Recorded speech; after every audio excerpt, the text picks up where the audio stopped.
Monica stars Trace Lizette, Patricia Clarkson, Emily Browning, and Adriana Barraza, and it was a hit when it premiered at the Sundance Film Festival, getting a 12-minute standing ovation.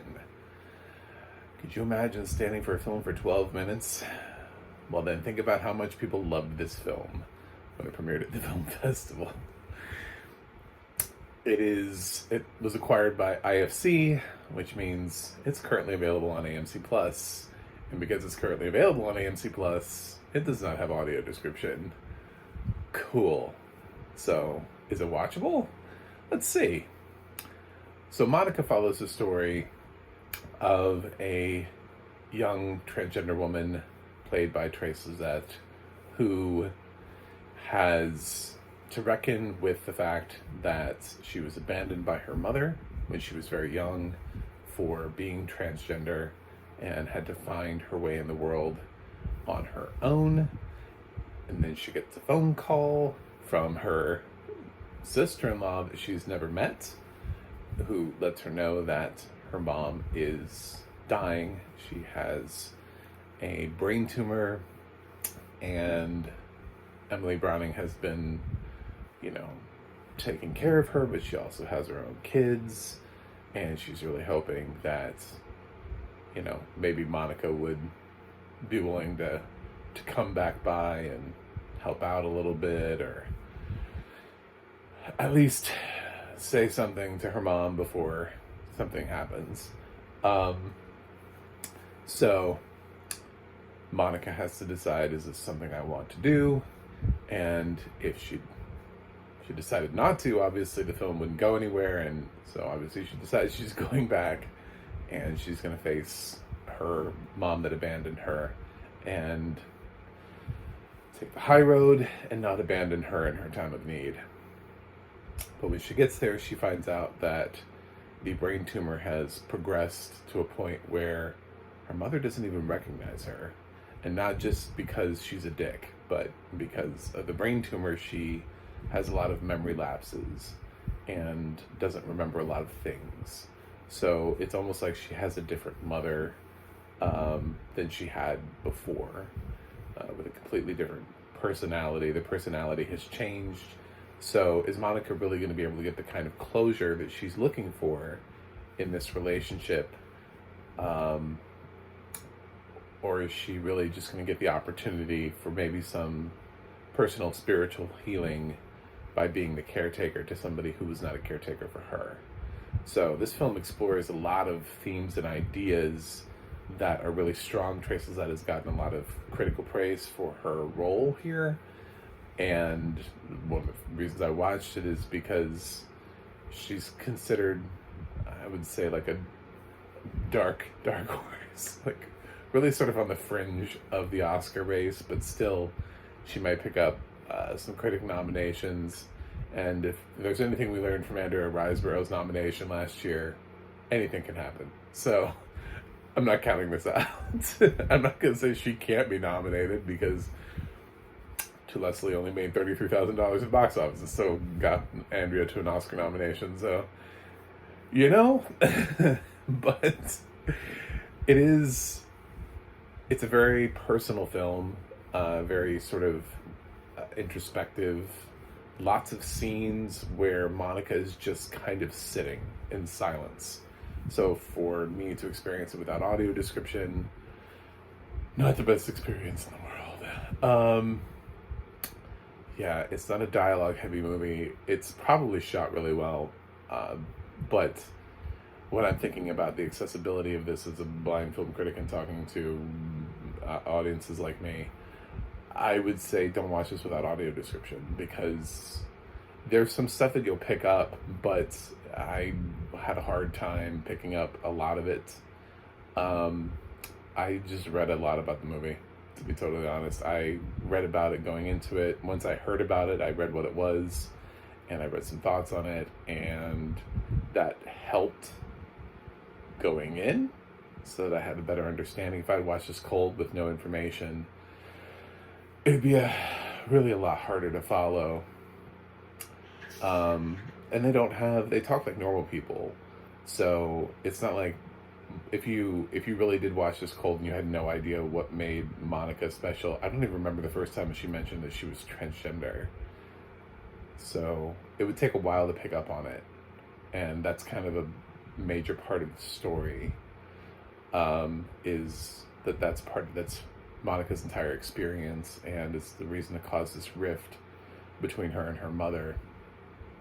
And now she's in a caregiver position. Now she's having to take care of her mother and help with all these day-to-day activities. She's also rediscovering her family in this. She gets to see her brother's family and hang out with her nieces and nephews, and she's incredibly warm and loving and caring of them too.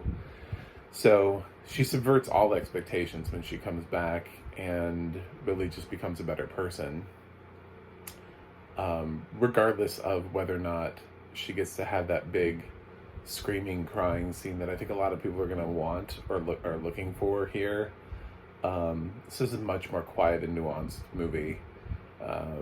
Even with the mother, there was one scene in particular that got me when I figured it was sort of like that exploration of womanhood, and how obviously she didn't accept her daughter when she came out as trans, so she's having this conversation about her hair, obviously because she had a brain tumor, so she had some hair loss, and she's so proud of the fact that it's starting to grow back, and she's like, never again, it'll never go away again, and there's a certain pride that she has in getting this hair back. And I think about Patricia Clarkson's performance in Pieces of April, which is how Clarkson got her Oscar nomination, was from another smaller film where she also had to battle cancer, and that had a similar exploration of what it meant to still be a woman while fighting an illness like this. Although in that film she could remember, in this film she has a really difficult time remembering things. But I think everybody's showing up for Trace Lizette's performance, but you're also going to get a great performance from Patricia Clarkson, who is... she's a terrific actress we don't talk about that enough. And even Adriana Barraza, who's in this, is also an Oscar nominee and has at least one scene that I thought was really good. So, really just kudos all around to three women who carry this film. Emily Browning's fine.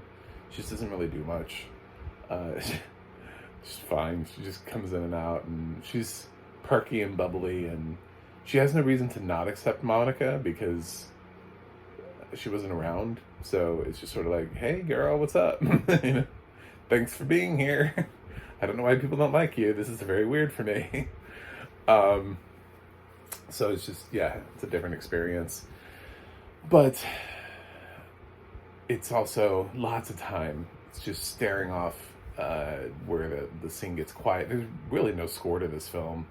So it's just very quiet. It's a very quiet film. Very quiet. So as a matter of fact, I don't think I would have known that the movie was over, because I would have just assumed it went into another quiet scene if my screen narrator hadn't told me, next up, like it does when it's done playing a title. I was like, oh, we're done. Okay, cool. Well, that was a cool ending. Thanks. It's a very, very it's a quiet movie, but it ponders on life. It doesn't mean that it's a bad film, but unfortunately it is the kind of film that absolutely has to have audio description. So I can't really grade this. I have such a hard time even analyzing Trace Lizette's performance, because I think a lot of it is in her physicality and her facial expressions and the choices that she's making, because she doesn't have that much dialogue. It's going to be in how she looks at her mother. That scene, where she's just like staring at her mother and trying to be like, what do I do here? So like, she always just says it. So there's just not a lot of dialogue here. So definitely, I feel like Monica is worth watching if you can find the audio description for it. If there's no existing audio description for this film, watch it at your own peril, I guess. I you know, I had assistive material. I read other things before watching this film, so I knew a little bit more going into it. I would read up on the film because you're not going to pick up a lot from just the dialogue in this film. So that's it. That's my Monica review. My grade is unwatchable. It does not reflect on the quality of the film. It just means this film needs to be accessible. And unfortunately, AMC Plus does not support accessibility. So, anyway, thanks for watching. Hopefully you can click subscribe and validate me. And I also have a website, MacTheMovieGuy.com. You can follow me on Twitter, Instagram, or Threads at MacTheMovieGuy. You can go to the audio description project, adp.acb.org. It'll let you know what has audio description, where you can watch it. And you can go to the ADNA.org. That's the ADNA.org. It'll let you know who is narrating your favorite film and television series. That's it for me today. I will watch something else and see you guys on the other side.